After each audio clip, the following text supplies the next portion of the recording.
ಇಂದಿನ ವಿಡಿಯೋ ವಿಷ್ಣು ಸಹಸ್ರನಾಮ ಸ್ತೋತ್ರದ 12ನೇ ಶ್ಲೋಕದ ಕುರಿತಾಗಿದೆ. ಈ ವಿಡಿಯೋದಲ್ಲಿ ವಿಷ್ಣು ಸಹಸ್ರನಾಮದ 12ನೇ ಶ್ಲೋಕದ ಅರ್ಥವನ್ನು ತಿಳಿದುಕೊಳ್ಳೋಣ ಮತ್ತು ಈ ಶ್ಲೋಕವನ್ನು ಪಠಿಸುವುದರಿಂದಾಗುವ ಪ್ರಯೋಜನಗಳನ್ನು ಸಹ ತಿಳಿಯೋಣ. ವಿಷ್ಣು ಸಹಸ್ರನಾಮದ 12ನೇ ಶ್ಲೋಕವು ಹೀಗಿದೆ. ವಸುರ್ವಸುಮನ ಸತ್ಯ ಸಮಾತ್ಮ ಸಂಮಿತಾ ಸಮಃ ಅಮೋಘ ಪುಂಡರೀಕಾಕ್ಷೋ ವೃಷಕರ್ಮ ವೃಷಾಕೃತಿ. ಈ ಶ್ಲೋಕದಲ್ಲಿ ಭಗವಾನ್ ವಿಷ್ಣುವಿನ 10 ನಾಮಗಳಿವೆ. ಈಗ ಭಗವಾನ್ ವಿಷ್ಣುವಿನ ಈ ಪ್ರತಿಯೊಂದು ನಾಮದ ಅರ್ಥವನ್ನು ತಿಳಿದುಕೊಳ್ಳೋಣ. ಮೊದಲ ವಿಷ್ಣು ನಾಮವು ಹೀಗಿದೆ. ಓಂ ವಾಸವೇ ನಮಃ. ಈ ವಿಷ್ಣು ನಾಮದ ಅರ್ಥ ಭಗವಾನ್ ವಿಷ್ಣು ಪ್ರತಿಯೊಂದು ಜೀವಿಯಲ್ಲಿ ವಾಸಿಸುವನು ಅಥವಾ ಎಲ್ಲ ಜೀವಿಗಳು ಅವನಲ್ಲಿ ವಾಸಿಸುವವನು. ಎರಡನೇ ವಿಷ್ಣು ನಾಮವು ಹೀಗಿದೆ. ಓಂ ವಸುಮನಸೇ ನಮಃ. ಈ ವಿಷ್ಣು ನಾಮದ ಅರ್ಥ ಭಗವಾನ್ ವಿಷ್ಣು ಉತ್ತಮ ಹೃದಯವನ್ನು ಹೊಂದಿರುವವನು ಮತ್ತು ಶ್ರೇಷ್ಠ ಮನಸ್ಸು, ಮಹಾ ಸಂಪತ್ತು ಅಥವಾ ಎಲ್ಲ ಮೋಹಗಳು, ಕೋಪ ಮತ್ತು ಇತರ ದುಷ್ಟ ಗುಣಗಳಿಂದ ಮುಕ್ತನಾದ ಮನಸ್ಸನ್ನು ಹೊಂದಿರುವವನು. ಮೂರನೇ ವಿಷ್ಣು ನಾಮವು ಹೀಗಿದೆ. ಓಂ ಸತ್ಯಾಯ ನಮಃ. ಈ ವಿಷ್ಣು ನಾಮದ ಅರ್ಥ ಭಗವಾನ್ ವಿಷ್ಣು ಸತ್ಯವನ್ನು ವ್ಯಕ್ತಿಗತಗೊಳಿಸಿದವನು ಅಥವಾ ಸತ್ಯವನ್ನೇ ತನ್ನ ಸ್ವಭಾವವನ್ನಾಗಿ ಮಾಡಿಕೊಂಡವನು. ನಾಲ್ಕನೇ ವಿಷ್ಣು ನಾಮವು ಹೀಗಿದೆ.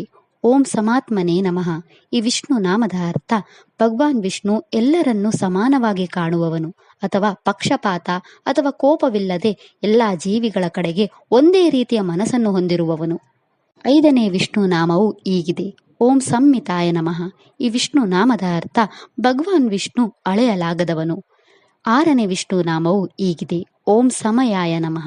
ಈ ವಿಷ್ಣು ನಾಮದ ಅರ್ಥ ಭಗವಾನ್ ವಿಷ್ಣು ಎಲ್ಲ ಸಮಯದಲ್ಲೂ ಬದಲಾವಣೆ ಇಲ್ಲದವನು ಅಥವಾ ಎಲ್ಲ ಸಮಯದಲ್ಲೂ ಸಂಪರ್ಕದಲ್ಲಿರುತ್ತಾನೆ. ಏಳನೇ ವಿಷ್ಣು ನಾಮವು ಹೀಗಿದೆ. ಓಂ ಅಮೋಘಾಯ ನಮಃ. ಈ ವಿಷ್ಣು ನಾಮದ ಅರ್ಥ ಭಗವಾನ್ ವಿಷ್ಣು ತನ್ನ ಭಕ್ತರಿಗೆ ಎಲ್ಲವನ್ನು ನೀಡುವವನು ಅಥವಾ ಏರಳವಾದ ಫಲಗಳನ್ನು ನೀಡುವವನು.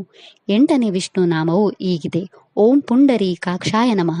ಈ ವಿಷ್ಣು ನಾಮದ ಅರ್ಥ ಭಗವಾನ್ ವಿಷ್ಣು ಕಮಲದಂತಹ ಕಣ್ಣುಗಳನ್ನು ಹೊಂದಿರುವವನು ಅಥವಾ ಪುಂಡರೀಕ ಎಂಬ ಸ್ವರ್ಗದಲ್ಲಿ ವಾಸಿಸುವವನು.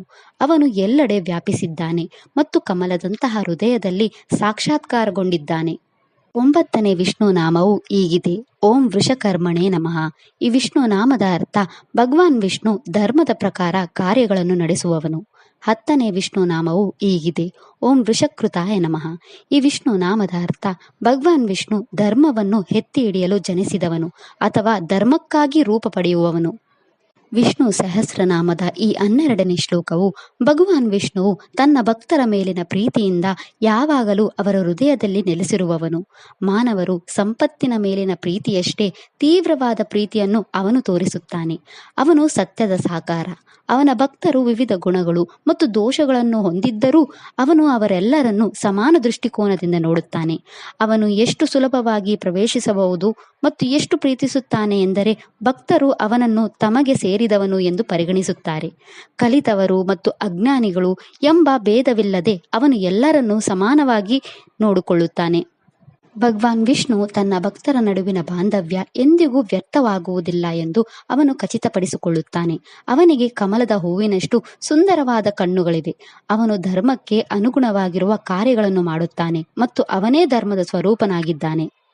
ಪರಮಾತ್ಮನು ತನ್ನ ಭಕ್ತರ ಹೃದಯದಲ್ಲಿ ಯಾವಾಗಲೂ ನೆಲೆಸಿರುವುದರಿಂದ ಭಕ್ತನು ಯಾವುದೇ ಸ್ಥಿತಿಯಲ್ಲಿದ್ದರೂ ವಿಷ್ಣುವಿನ ಕೃಪೆಯು ಯಾವಾಗಲೂ ಅವರ ಮೇಲೆ ಇರುತ್ತದೆ. ಇದು ಭಯವನ್ನು ಹೋಗಲಾಡಿಸಿ ಮನಸ್ಸಿನ ಶಾಂತಿಯನ್ನು ನೀಡುತ್ತದೆ. ಪರಮಾತ್ಮನು ತನ್ನ ಭಕ್ತರ ಸದ್ಗುಣಗಳು ಮತ್ತು ದೋಷಗಳನ್ನು ಸಮಾನ ದೃಷ್ಟಿಯಿಂದ ನೋಡುವ ಸ್ವಭಾವವನ್ನು ಹೊಂದಿದ್ದಾನೆ.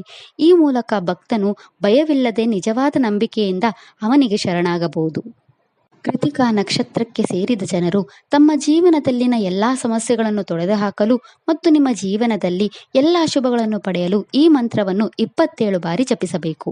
ಇದಿಷ್ಟು ವಿಷ್ಣು ಸಹಸ್ರನಾಮ ಸ್ತೋತ್ರದ 12ನೇ ಶ್ಲೋಕದ ಕುರಿತಾಗಿತ್ತು. ನಾಳೆಯ ವಿಡಿಯೋದಲ್ಲಿ ವಿಷ್ಣು ಸಹಸ್ರನಾಮದ 13ನೇ ಶ್ಲೋಕದ ಮೇಲೆ ಚಿಂತನೆಯನ್ನು ಮಾಡೋಣ. ಶ್ರೀಕೃಷ್ಣ ಅರ್ಪಣಮಸ್ತು. ಈ ವಿಡಿಯೋ ಇಷ್ಟ ಆದರೆ ಲೈಕ್ ಮಾಡಿ, ಶೇರ್ ಮಾಡಿ ಮತ್ತು ಚಾನೆಲ್ ಸಪೋರ್ಟ್ ಮಾಡೋಕೆ ಸಬ್ಸ್ಕ್ರೈಬ್ ಮಾಡಿ. ಧನ್ಯವಾದಗಳು.